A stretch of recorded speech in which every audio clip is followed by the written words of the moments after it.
Muy buenas tardes a todos.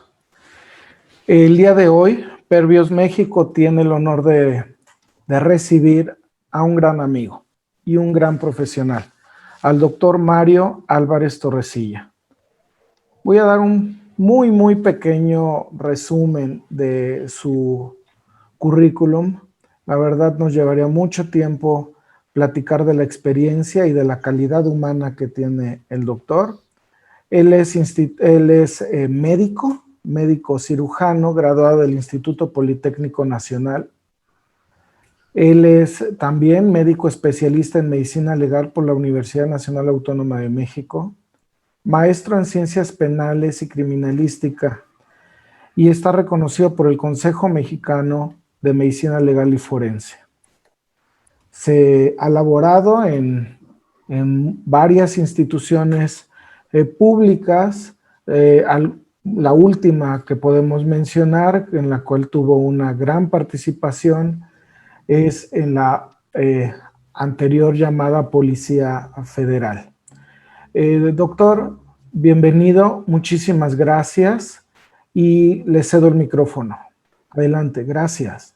No, al contrario, doctora Milek, muy buena tarde. Muchas gracias por haberme invitado a este gran espacio que es Perbiost. Y también quiero agradecerle a todos los participantes que ahorita estamos contando 71 por disponer de este tiempo y yo les permita platicar acerca de este tema muy importante y muy relevante el día de hoy. Entonces, para empezar, voy a iniciar a compartir pantalla. Posteriormente, al concluir la presentación, hacemos sesión de preguntas y respuestas. Si por el tiempo o por alguna circunstancia se deja alguna de contestar, voy a dejar mis datos para que ustedes los tengan disponible y posteriormente hacemos el canal de comunicación. Quiero hacer una aclaración. A veces cuando hablamos de medicina forense, fosa clandestina o algún tipo de delito que está relacionado, a veces nos llama la atención y nos crea esa situación de ¿qué voy a ver, no? Voy a ver muertos, voy a ver cadáveres, voy a ver restos humanos, voy a ver sangre. Sin embargo, la información que va a estar transmitida el día de hoy no tiene nada que ver con eso. Vamos a ver las situaciones técnicas, cómo se hace una investigación en un sitio de inhumación ilegal y posteriormente, ya de acuerdo a las diferentes fases, podemos programar con Perbios las diferentes agendas y diferentes situaciones de cómo se hace esta investigación, ya de manera muy puntual y ya seleccionando el perfil.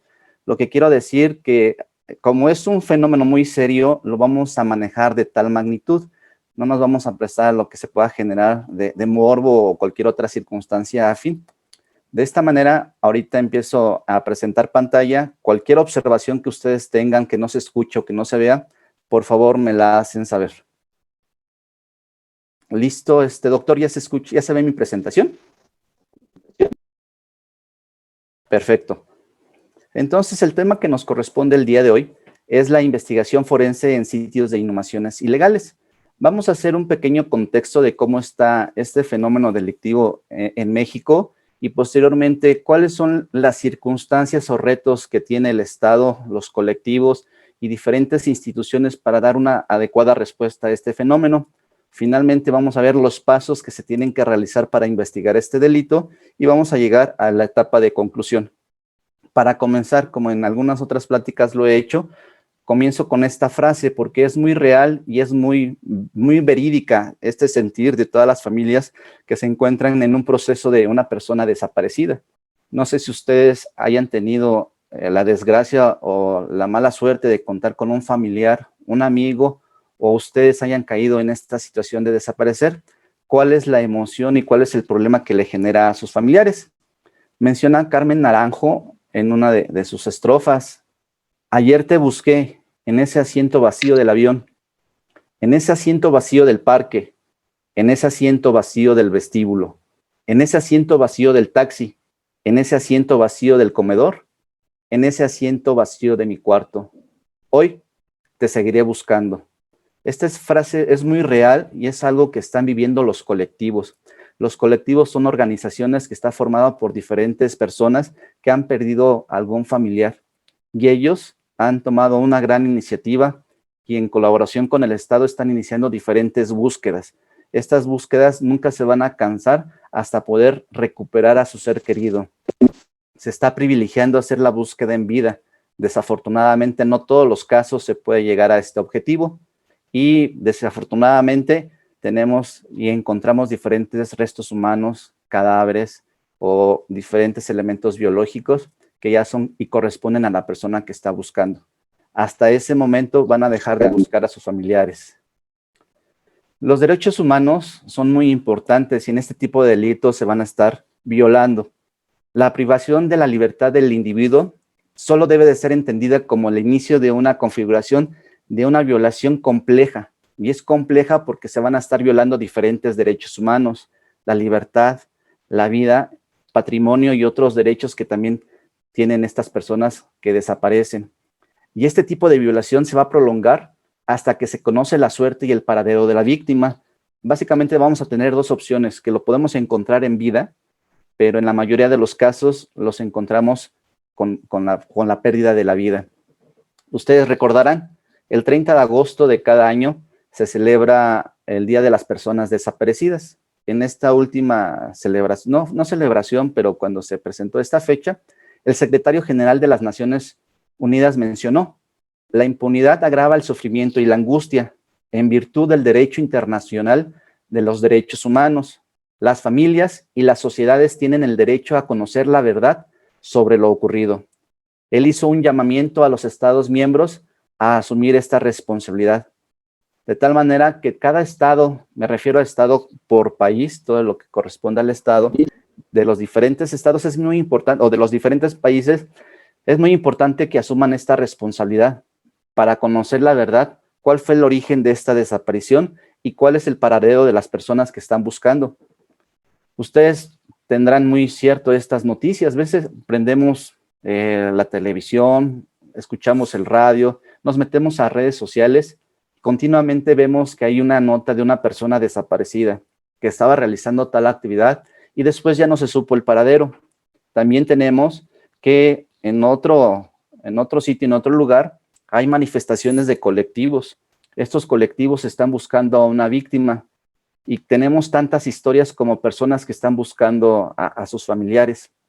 Cada una tiene un contexto, tiene una razón de ser y es muy específico y cómo se desapareció esta persona. Y es muy importante que esas historias las tengamos que respetar y tenemos que ayudar a estas personas que están buscando al familiar.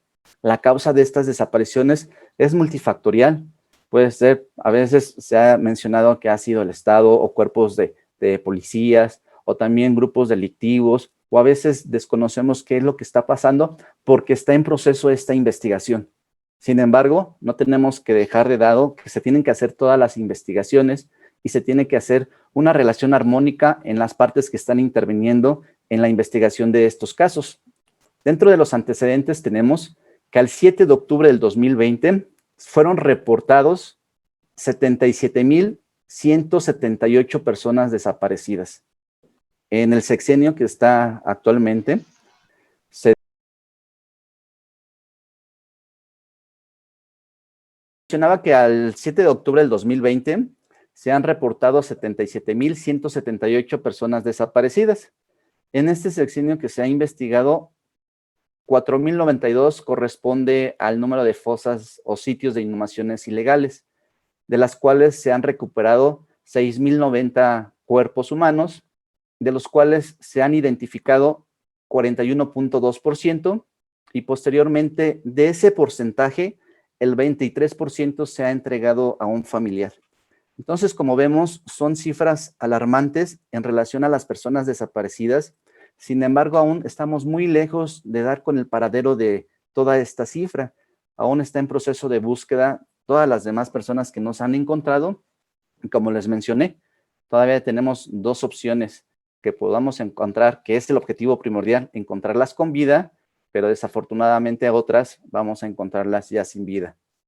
Estas gráficas son públicas, se manejó en el último reporte que corresponde al 7 de octubre, que fue por el subsecretario Encinas, y nos menciona que se han investigado 717 sitios, de los cuales 1,257 corresponden a fosas clandestinas, y este periodo analizado corresponde del 1 de diciembre del 2018 al 30 de septiembre del 2020. De estas 1,257 fosas, se han exhumado 1,957 cuerpos, de los cuales corresponde a 806 cuerpos identificados y 449 han sido entregados a los familiares.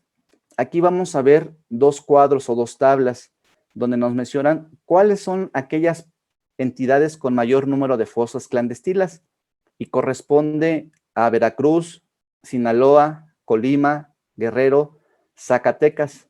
Básicamente estos son los estados que tienen más reportes de fosas o de sitios de inhumaciones ilegales.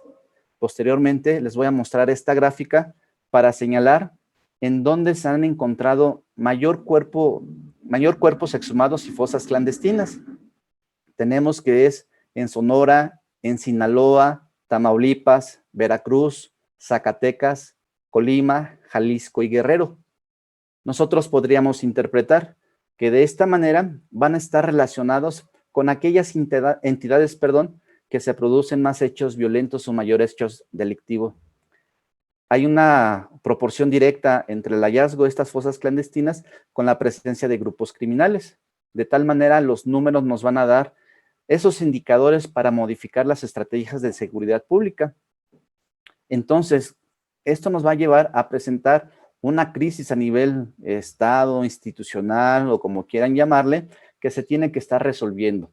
Nosotros, esta crisis institucional forense no solo se debe al gran número de restos humanos que se han identificado, ni tampoco al número elevado de fosas delictivas, sino también a la suma y la presencia de diferentes grupos delictivos.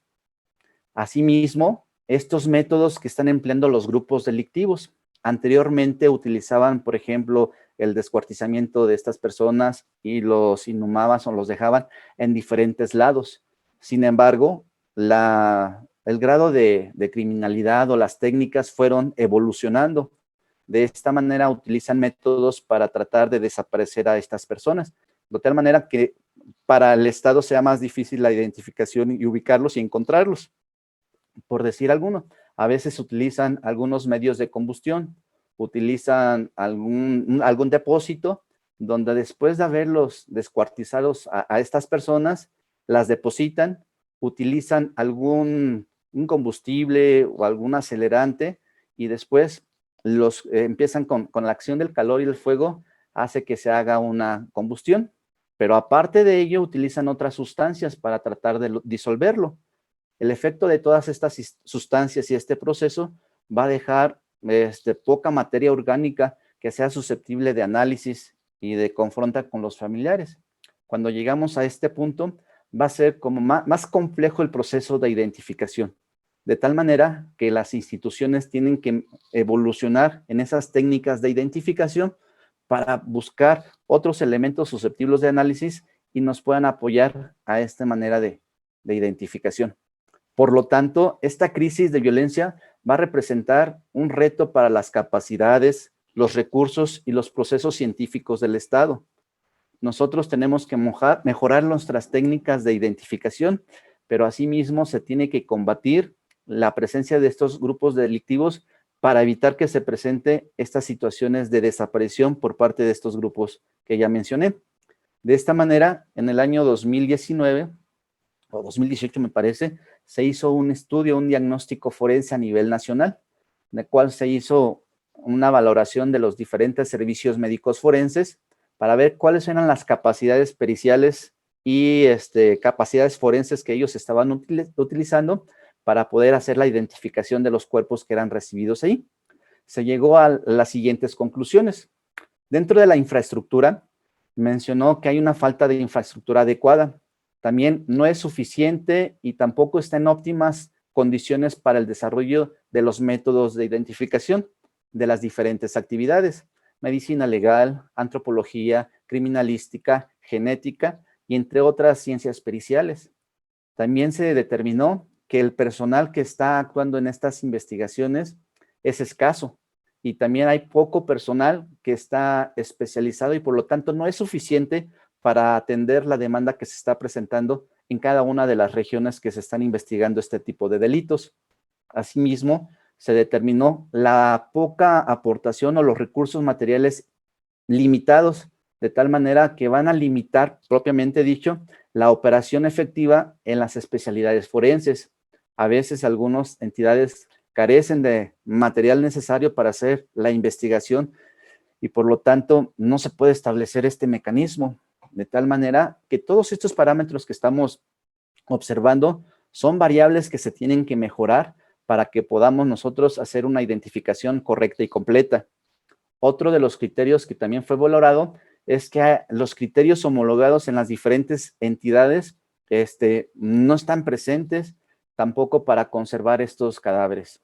Podemos poner en ejemplo, ¿no?, que hayan algunas entidades federativas que están con los servicios médicos forenses, pero no tienen un medio de conservación adecuado para estos cadáveres, de tal manera que va a seguir el proceso natural de putrefacción y va a ser después más difícil la identificación de estos cuerpos, si previamente no se hizo un expediente completo a través de todas las disciplinas periciales para hacer una carpeta o expediente de identificación. Tenemos varios ejemplos que en su momento no se hicieron y han tenido consecuencias legales y en su momento nos dificulta la identificación de estos cuerpos. Asimismo, actualmente el Comité Internacional de la Cruz Roja ha hecho anualmente diferentes encuentros forenses. En estos encuentros forenses van representantes o directivos de los diversos servicios médicos forenses para estar homologando las diferentes prácticas para identificación, medicina forense, antropología, odontología y otras disciplinas. De esta manera se está implementando que exista un solo protocolo que pueda ser aplicable a toda la República Mexicana y nosotros como expertos podamos aplicar dicho protocolo. Anteriormente se acostumbraba que en diferentes entidades cada uno usaba un método o un protocolo o un estudio, pero difería del otro y sin embargo estos criterios eran muy diferentes y por lo tanto no se podía llegar a un mismo.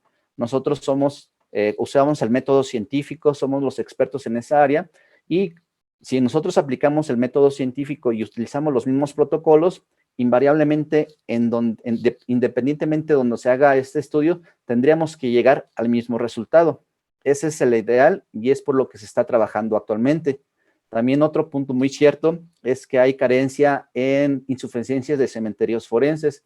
Es uno de los objetivos que actualmente se están trabajando para que de esta manera podamos concentrar estos restos humanos y sean más fáciles para identificación. De tal manera, dentro de estos hallazgos podemos tener que la falta de personal especializado no es lo suficiente para atender la carga de trabajo. No sé, hay diferentes formas de trabajar a nivel institucional y a veces un perito puede atender 5, 10, 15 casos en una guardia y no va a ser suficiente y aparte con este nivel de cansancio no está cognitivamente al 100% para hacer un estudio, un análisis y una interpretación de estos hallazgos y es susceptible de cometer errores. Por lo tanto, también se ha identificado que hay personas que están trabajando, sin embargo, no tienen la formación. Y al no tener la formación, es natural que puedan presentar errores en su desarrollo pericial. De tal manera que necesitamos expertos, mayor número de expertos que sean egresados de diferentes instituciones para que puedan estar desarrollando este trabajo pericial. Otra de las características o de los hallazgos que fueron reportados en este estudio es que el inmobiliario es suficiente. Aquí desconozco ahorita cuál es el perfil de ustedes, si sean estudiantes, si sean médicos, si sean peritos, si sean abogados. Sin embargo, probablemente alguno de ustedes sí ha acudido a realizar prácticas o estar presente en algún servicio médico forense y ustedes podrán determinar la calidad de este inmobiliario. Hay algunos servicios médicos forenses que tienen instrumentos y que tienen inmobiliario que es nuevo y que está adecuado a los retos de investigación que se están presentando día a día. Sin embargo, no todos están en estas condiciones. Podemos ver, como lo muestra en la imagen, que hay deficiencias, que hay material que ya está viejo, que no funciona, sin embargo, así se está ocupando. De esta manera, no son suficientes las cámaras de refrigeración, o si están presentes, están en malas condiciones, no están funcionando adecuadamente, por lo que se requieren, cuando se presente este caso, crear nuevas instalaciones con la tecnología, con el personal necesario y suficiente para atender este fenómeno. También la presencia de ostotecas es insuficiente. Otro de los puntos muy importante es que hay carencia de ejercicios profesionales e institucionales periódicos. Esto es para ver la capacitación del personal. Desconozco si alguno de ustedes es servidor público o trabaja en alguna institución. Yo le preguntaría, ¿cuántas veces en este año ha sido capacitado o actualizado por parte de esta institución? La siguiente pregunta sería, ¿cuántas veces ha sido capacitado o actualizado en los últimos 5 años? A veces la capacitación también tiene que ser de manera personal. Si veo que mi institución no me está capacitando, yo en el ejercicio de mis funciones, pues puedo buscar esa capacitación.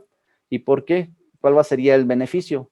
Porque yo al emitir mis dictámenes tengo que tener este recurso para dar la acreditación académica correspondiente y mis conocimientos estén actualizados. Porque recordemos que toda emisión de dictamen, opinión técnica científica o informe, en su momento va a llegar a una audiencia de juicio oral. Y si no tengo la probidad académica correspondiente, va a ser cuestionable la emisión de este resultado. Asimismo, hay algunos laboratorios que en su momento no están acreditados.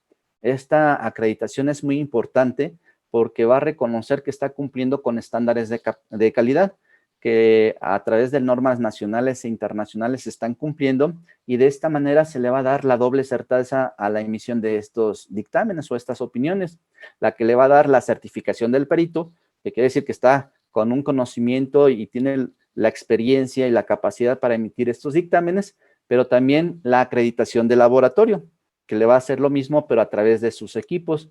Y en su momento podría ser cuestionable este dictamen, sin embargo, cumpliendo estos requisitos, le va a dar mayor certeza científica y jurídica al juez para tomarlo como elementos de prueba ya en su momento.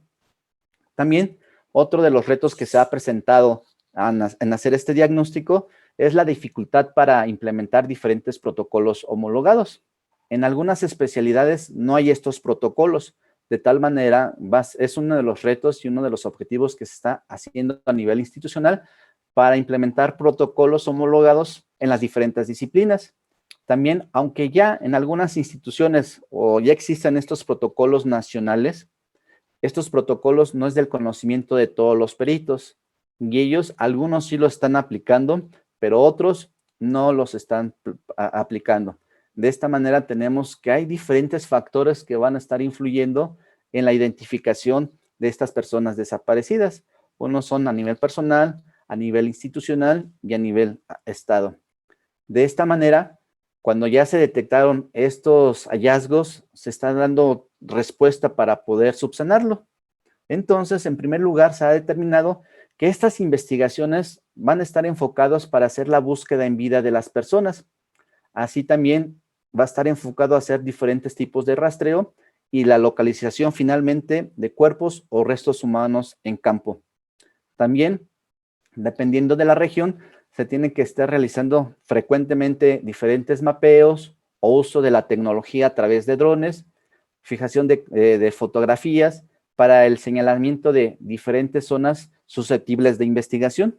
Cuando se hace la búsqueda, se hace la fijación y la investigación a través de drones, se hace la localización y posteriormente el equipo multidisciplinario va a hacer la investigación de estos puntos que se señalaron como probables. También es muy importante la coordinación y la comunicación interinstitucional y entre familiares, colectivos y el Estado.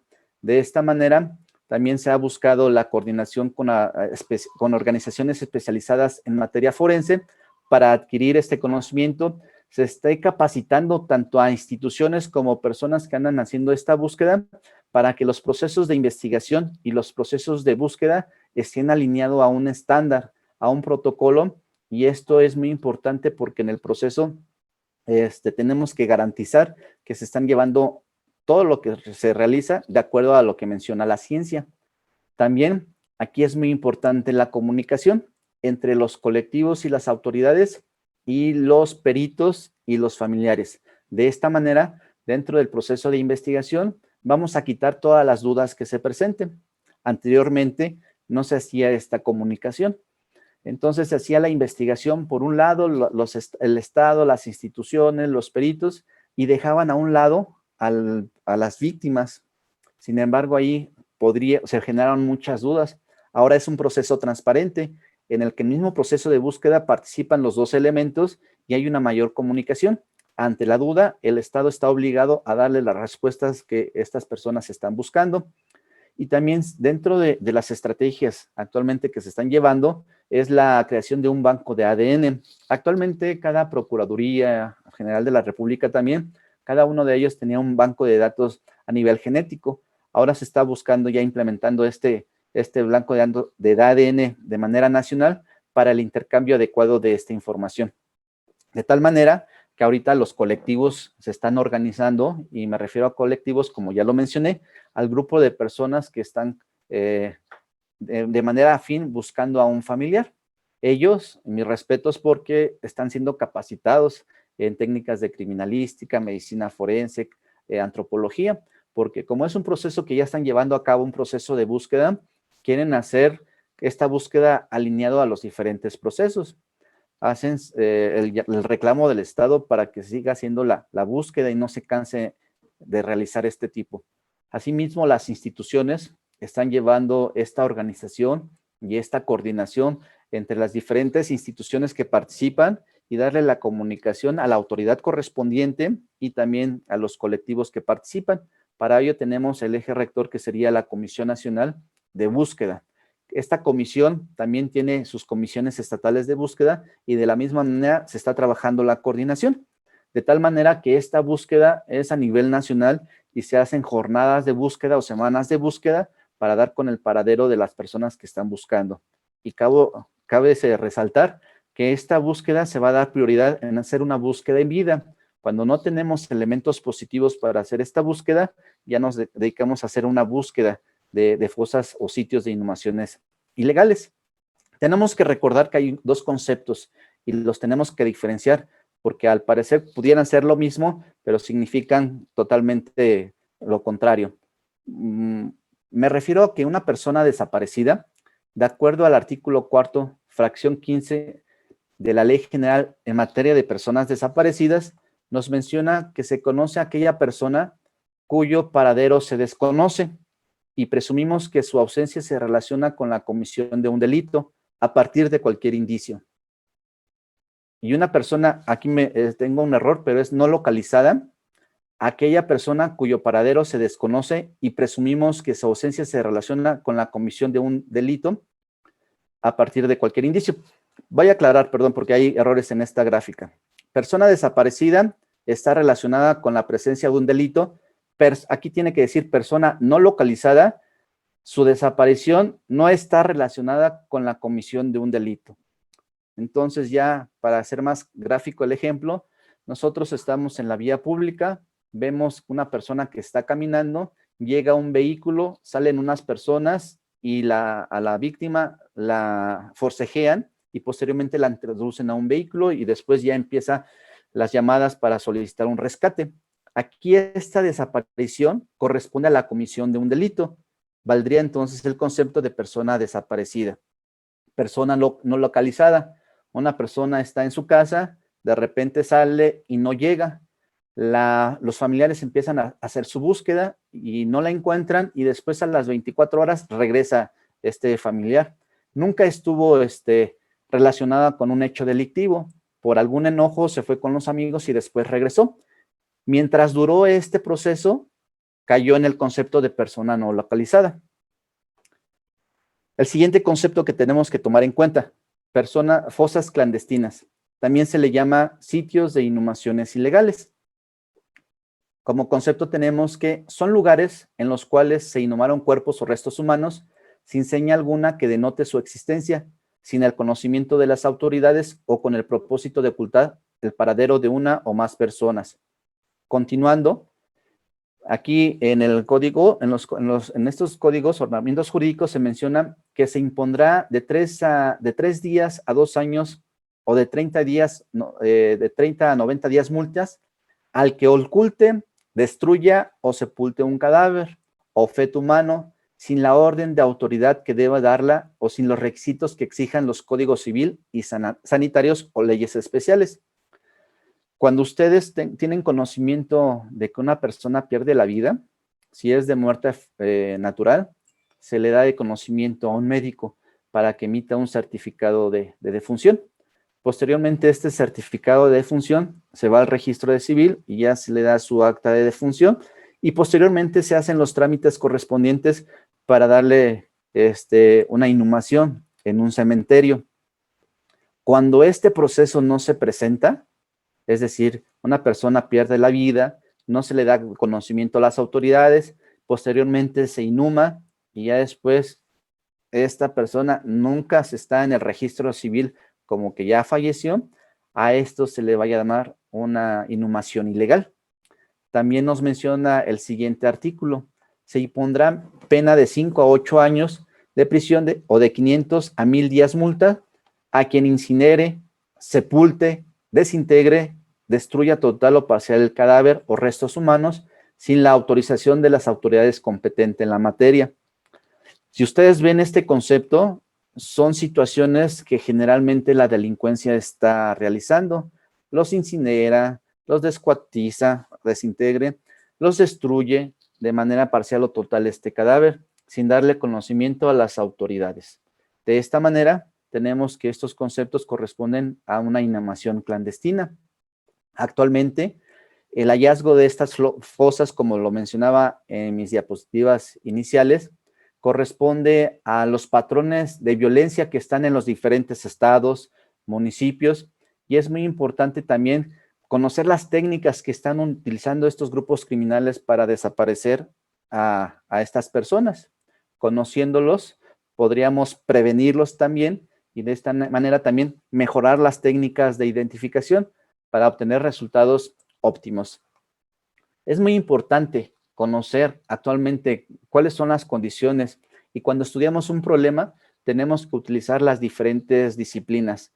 Una disciplina no va a dar respuesta a este problema. Es decir, si nosotros hacemos una búsqueda adecuada, ok, logramos la recuperación de estos indicios y los identificamos.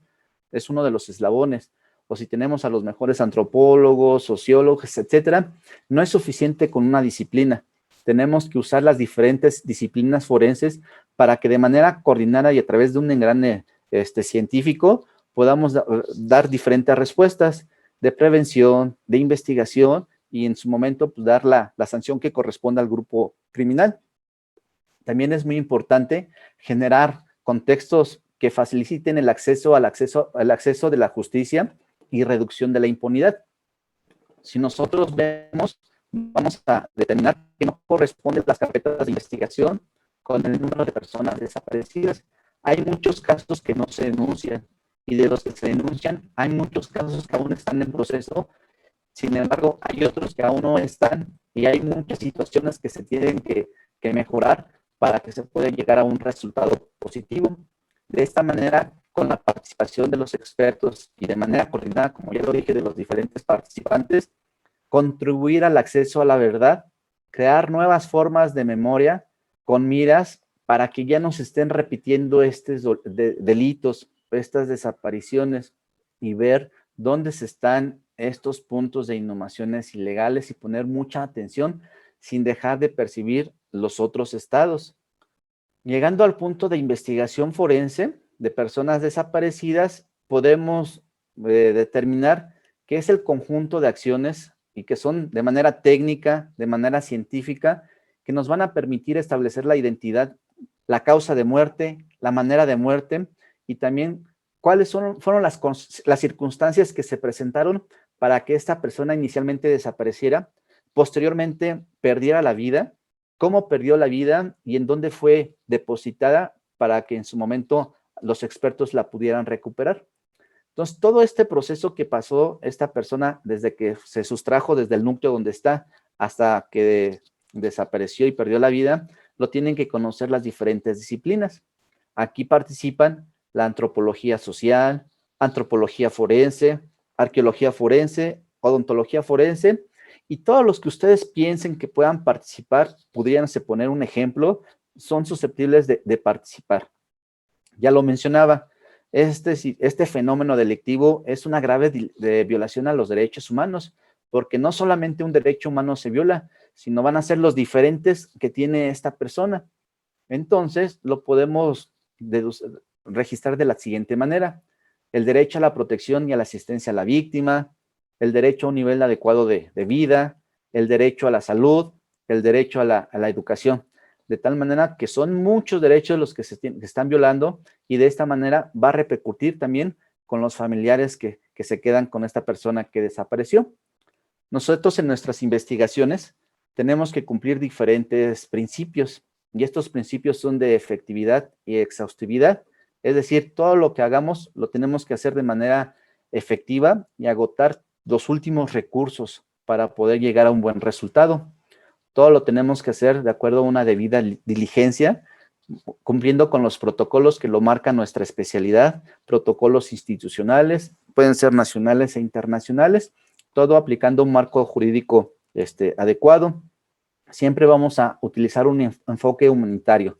¿Cuántas veces tenemos conocimiento que llega una persona, solicita el apoyo de un servidor público, y aparte de estar en un proceso muy doloroso por la desaparición de esa persona, es revictimizado en alguna agencia del Ministerio Público o por parte de los peritos, y por lo tanto nosotros como servidores que somos públicos tenemos que tener esa empatía o tener capacitación para manejar la relación de la persona que está susceptible de este proceso, y nosotros como servidor público darle ese enfoque, no caer en la revictimización, y por más cruel y dura que sea la verdad, siempre vamos a hablar con tal. A veces es muy importante decir las cosas como son y no dar falsas expectativas de si lo vamos a encontrar, lo vamos a recuperar con vida, porque no conocemos cuál fue el proceso por la que pasó su familiar. Todas estas búsquedas siempre las vamos a hacer haciendo el principio de presunción de vida. No vamos a dar por hecho que ya está muerta la persona si no tenemos ningún elemento técnico para poder realizarlo. Siempre va a ser una participación conjunta, organizaciones no gubernamentales a través de los colectivos de familiares, y ya las instituciones, seguridad pública, agencias de Ministerio Público, derechos humanos, Comité Ejecutivo de Atención a Víctimas, y todos estos brindando la máxima protección en todo su sentido, en el proceso de investigación, que se cumplan la norma, los ordenamientos jurídicos, para que los indicios sean pruebas lícitas, y también a los familiares. Ellos a veces están siendo amenazados por células criminales, y de esta manera siempre tenemos que garantizar y privilegiar el bienestar de ellos. Cuando nosotros hacemos una investigación, siempre está a través de la triada de esta investigación, y el Ministerio Público va a ser el que va a estar llevando de manera jurídica que todos los actos que se estén realizando sean legales. Esta coordinación o esta investigación va a ser el titular de esta investigación, la policía. Ellos van a realizar actos de investigación que están en el artículo 132 del Código Nacional de Procedimientos Penales, y si nosotros tenemos que una situación o un objeto o un hecho o un indicio debe de ser analizado por un experto, le vamos a dar la participación a los peritos, y peritos podemos definir que es una persona experta en una ciencia o en un arte. Hay profesiones que están reglamentadas. Cuando existe ello, deben de poseer título y cédula. Cuando no está reglamentada esta actividad, podemos ubicar otros recursos para que puedan participar y garantizar la intervención de ellos. Recordando, es Ministerio Público, policías y peritos. ¿Qué requisitos tiene que tener una investigación forense? Primero, que los estándares internacionales, las metodologías sean aplicables correctamente, y que estos sean actuales y que sean validados por una comunidad científica. En otros casos, ¿cuántos peritajes hemos visto que no cumplen una normatividad y que la metodología que están utilizando no está validada por la comunidad científica, y es la opinión de la persona que está emitiendo ese dictamen y no tiene un rigor científico? ¿Cuántas personas o cuántos dictámenes han conocido ustedes? Esto no tiene que pasar en ninguna de las diligencias, en ninguna intervención pericial, y es por eso que es un requisito que tenemos que tener. También que los diferentes especialistas del equipo de trabajo que desarrolla la investigación se comuniquen y coordinen fluidamente. Esto es muy importante. ¿Cuántas veces nos toca trabajar en una institución y vemos que yo no le hablo al perito, fotógrafo, y el perito fotógrafo no le habla al criminalista? Entonces vamos al sitio de intervención y cada quien hizo su trabajo. Sin embargo, el trabajo va a estar mal porque no se hablaron y no hicieron un trabajo coordinado. Entonces vamos a dejar nuestros problemas, nuestras situaciones personales y vamos a realizar lo que nos marca nuestros protocolos, siempre de manera profesional. Otro, la investigación forense no debe de ser vista solo como una acción técnica, debe de estar dirigida a establecer lo que ocurrió para contribuir y aliviar el sufrimiento humano. Ustedes recordarán las 7 preguntas de oro. Las diferentes disciplinas tienen que estar contestando estas preguntas de oro para que la persona pueda saber qué fue lo que pasó, por qué pasó, cómo pasó, dónde pasó, qué utilizaron, y todas esas preguntas que ya saben ustedes se tienen que contestar. Es importante saber que la investigación forense no debe de ser vista solo como una acción técnica, ¿no? De esta manera también llegamos al punto que tenemos un hecho con trascendencia jurídica. Los abogados le dicen ya delitos, pero a nivel de ciencias periciales yo no voy a investigar un delito, yo voy a investigar un resultado con trascendencia jurídica, de tal manera que ya el Ministerio Público me da intervención y van los peritos forenses a nivel de campo a hacer todas las diligencias correspondientes para trasladar los indicios que se recolecten en ese sitio de investigación al laboratorio, cumpliendo con los protocolos nacionales de actuación, en este caso si es personal de seguridad pública, de primer respondiente o policía con capacidades para procesar, o también guía nacional de cadena de custodia. O también van a participar los peritos y ellos van a utilizar los protocolos que su ciencia le demande. Ya cuando trasladan todos los indicios llegan a un laboratorio. En ese laboratorio, dependiendo de la naturaleza del indicio y lo que esté investigando el Ministerio Público, van a ser los expertos que van a ser designados. Cada uno de ellos, a través de sus instrumentos, de su experiencia, conocimiento, va a emitir un análisis del indicio y un informe correspondiente. Todos ellos van a emitir documentos, van a ser integrados a la carpeta de investigación y en su momento van a ser citados a ser llamados por el juez para que se desahogue esta prueba científica en lo que se conoce como audiencia de juicio oral. En la investigación de estos delitos va a estar conducida por las fiscalías especializadas, siempre a través de una coordinación permanente. Y la búsqueda de estas personas, ya sea con vida o sin vida, va a ser a través de las comisiones de búsqueda, puede ser a través de la nacional o de las estatales. Siempre vamos a tener estas dos figuras, la investigación del delito y la búsqueda de las personas. Técnicamente, ¿cuáles son los pasos de esta investigación? Básicamente son 6 pasos. Primero va a ser la investigación forense preliminar. Aquí nos va a decir los familiares qué fue lo que pasó. Todas las características ellos nos van a proporcionar y aquí se tiene que analizar el contexto. ¿En qué sitio está ubicado esta desaparición? ¿Cuáles son los factores de riesgo que se presentan en esta desaparición?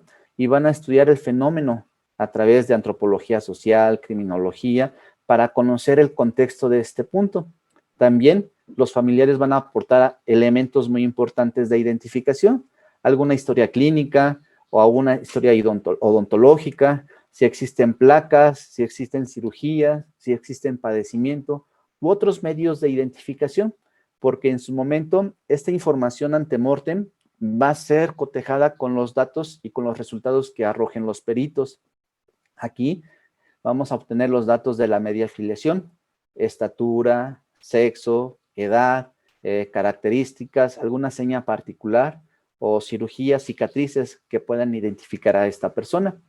Posteriormente, cuando ya se determinó dónde va a hacer esta búsqueda, ya se activa a los peritos, a servicios periciales, para que estos expertos vayan al lugar de intervención. A través de sus protocolos hacen la búsqueda, hacen la recolección de estos indicios y dependiendo la especialidad, son los que van a estar participando. Por ejemplo, tenemos antropología forense, arqueología forense, criminalística, medicina forense, genética, fotografía creo ya le dije, y estos van a estar haciendo y van a estar registrando cómo fueron localizados estos indicios, van a estar describiendo las características, haciendo un registro de una cadena de custodia para que sean trasladados al laboratorio y se continúe con este examen. Esta recuperación son de los restos humanos, restos biológicos y también elementos asociados. A veces encontramos algunas prendas, encontramos dinero, encontramos credenciales, encontramos otros artículos de identificación o son artículos personales. Todo ello se tiene que estar analizando. Cuando ya tenemos estos indicios en laboratorio, vamos a hacer un análisis de los mismos a través de la antropología forense para ver qué alteraciones tienen los mismos, si tienen fracturas, qué condiciones fueron recuperados, si estas modificaciones que presentan estos huesos están producidos por el mismo evolución que fueron inhumados o fueron producidos por las lesiones que le provocaron los grupos criminales. También interviene odontología, medicina forense, para decir características muy importantes del elemento que se está analizando. Medicina forense determina la causa de muerte y el mecanismo.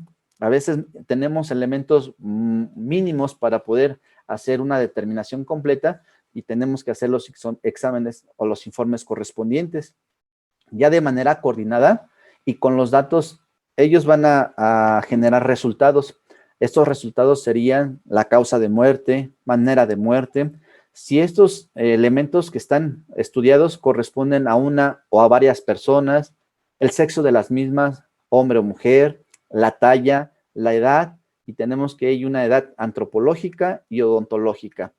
A veces discrepan a lo mejor uno u otro resultado, pero hay rangos que se tienen que establecer y para orientarnos, para cuando lleguemos, perdón, a la cuarta fase, va a ser un cotejo.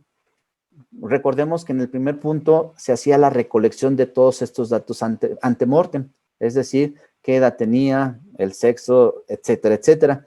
Ya en esta etapa se va a hacer el cotejo de esos resultados con nuestra opinión técnica y ya podemos confirmar o descartar si esta persona que estamos analizando corresponde con la persona que que están buscando.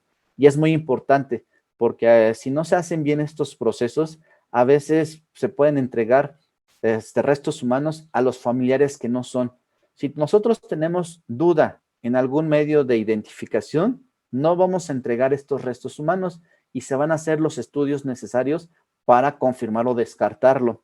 Si ya nosotros estamos conscientes que todos nuestros resultados son consistentes entre sí y corresponden con el cotejo, hasta ese momento se va a hacer la devolución y la entrega digna a los familiares.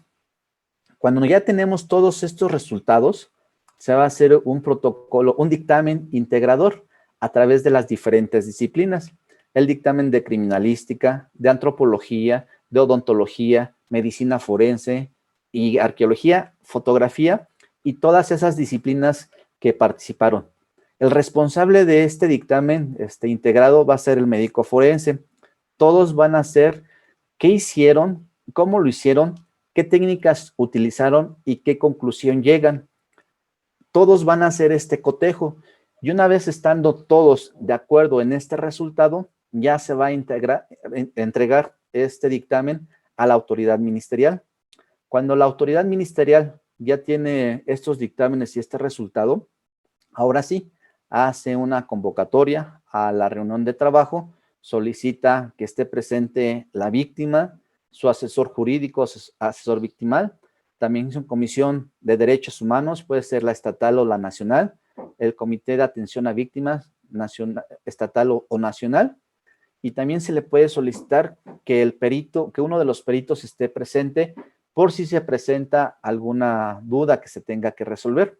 Ya estados todos presentes, colectivos, etcétera, ministerios públicos, en ese momento se le va a hacer conocimiento a los familiares y se le va a explicar todo lo que pasó, todo este proceso, cómo se hizo la investigación, qué procesos periciales siguieron y cuál fue el resultado.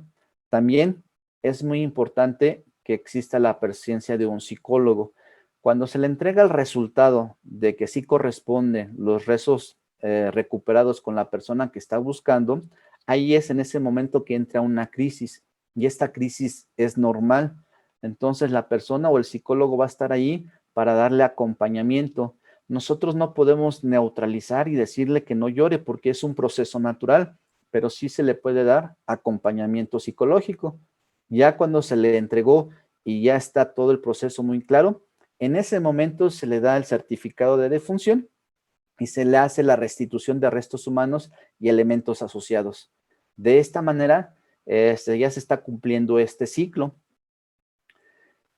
Todos estos pasos de investigación forense van a estar coordinados por la comisión de búsqueda y ya todo el proceso de investigación, recordemos, es por las fiscalías especializadas. De esta manera, la Comisión Nacional de Búsqueda o las estatales tienen que diseñar las metodologías para hacer una búsqueda inmediata, tan rápido como conocen el hecho que se va a investigar. Asimismo, cuando ya tiene esta noticia criminal, va a solicitar a las fiscalías acciones de investigación y búsqueda. Ya a través de ello se implementa un mecanismo ágil de búsqueda y se garantiza la cadena de custodia de todas las secciones. Entonces, vemos que van a participar diferentes elementos. Tenemos a las fiscalías a través de sus peritos, a través de sus ministerios públicos, también tenemos a cuerpos de seguridad pública, que son los policías. Si esa región donde se está investigando este hecho está con crímenes o con índices delictivos muy altos, se solicita la participación de cuerpos militares, el ejército, para garantizar la seguridad de todos los intervinientes. También ya vimos que participa Comisión de Derechos Humanos, Comisión de Atención Ejecutiva, Atención a Víctimas y los mismos colectivos. Actualmente, a nivel institucional, se está creando un reporte nacional de personas desaparecidas y no localizadas. Si ustedes es de acceso público, se meten a internet, pueden llegar, si ya tienen algún folio de investigación, pueden ver en qué estatus está esa investigación. También se acordó que se va a hacer un acuerdo de creación del mecanismo de extraordinario de identificación forense. Aquí tengo qué corresponde y se los voy a compartir. Entonces, un mecanismo extraordinario de identificación forense es un mecanismo de carácter extraordinario, que es multidisciplinario, que tiene autonomía técnica y va a practicar los peritajes pertinentes, ya sea sobre cuerpos o restos óseos que no se han identificado y que sean de su incompetencia. Ya tenemos la aprobación de este mecanismo. También se ha hecho la construcción colaborativa del plan regional y hay diferentes, como ya lo vimos en el mapa, hay estados o hay regiones que necesitan atender la problemática. Por lo tanto, ya se está haciendo una construcción colaborativa de un plan regional del noroeste que incluye Tamaulipas, Nuevo León, Coahuila y Durango. También, como lo mencioné, esta versión pública de registro, ya nosotros vamos a tener acceso a ella y también ya se aprobó recientemente el protocolo homologado de búsqueda. Hay diferentes retos que nosotros tenemos que superar. Nosotros tenemos que superar estas capacidades institucionales. Normalmente se ha aplicado algún presupuesto a los diferentes servicios médicos forenses. Sin embargo, no es lo suficiente, por lo tanto se tiene que incrementar este presupuesto para tener espacios físicos suficientes y el personal que esté laborando allí sea el personal especializado que se requiere. Si nosotros tenemos personal que no lo es, lo tenemos que capacitar y si nos falta, tenemos que contratarlo. También el protocolo de investigación fue aprobado en el 2018, pero actualmente existe poca evidencia que se esté implementando. Tenemos que garantizar que todos los peritos que realizan esta investigación lo conozcan y aparte de que lo conozcan, lo estén aplicando. Esto se puede determinar a través de diferentes evaluaciones para garantizar el conocimiento y la aplicación del mismo. Y también es muy importante que sigan los colectivos participando en estas investigaciones. Ellos generalmente están muy aplicados en este proceso y son los primeros que están presentes para estar buscando a su familiar. Nosotros tenemos que estar a la par o incrementar nuestra participación para que haya una respuesta recíproca y coordinada con las víctimas indirectas. De esta manera nosotros sabemos saber nuestros CEMEFOS qué tan equipados están, cómo es las herramientas con las que ellos están trabajando, cómo es su sistema de información, cómo se están integrando los expedientes, cómo están trabajando los peritos y dónde depositan la información. A veces hacemos una petición a las diferentes instituciones para saber resultados, ¿no? A manera de transferencia, y no conocen qué elementos están ahí o cuáles son los resultados en cierto periodo de tiempo. Eso lo tenemos que optimizar. Mejorar los procesos a través de los protocolos, y esto es para una mejor coordinación entre los diferentes estados. A veces sucede que la persona desaparece en una entidad, pero está depositada sus restos humanos en otra entidad. Sin embargo, la búsqueda se hace en el punto de desaparición y a pesar de que ya lo haya identificado probablemente o que ya lo haya ingresado esta información a su base de datos, no hay una adecuada información entre un estado y otro. Por eso es positivo que esta coordinación entre estados se vaya mejorando y contar también con personal suficiente y especializado para las labores forenses. De tal manera, dentro de las acciones relevantes, como ya mencioné, el 5 de diciembre se aprobó este mecanismo extraordinario de identificación forense. También se ha aceptado la competencia del Comité contra las Desapariciones Forzadas. Recientemente, la ONU aceptó este comité o esta competencia y el pasado 2 de octubre hizo el depósito de dicha aceptación ante la ONU. Finalmente, el 27 de agosto se aprobó el protocolo homologado de búsqueda y el 6 de octubre, es decir, la semana pasada, fue publicado ya en el diario oficial de la Federación. Finalmente, este es un tema muy importante y es muy complejo. Sin embargo, la información que yo les compartí en este momento son los datos como más sensibles y la información más detallada que se le puede dar. Sin embargo, no se puede dejar así que no está pasando nada. Ya en su momento y a través de Perviost, en su momento van a hacer las diferentes pláticas para que conozcan cómo es cada uno de los procesos, cada una de las pericias que se tienen que realizar y cómo las realizan, porque es un tema muy minucioso y no se puede abarcar en una sola plática.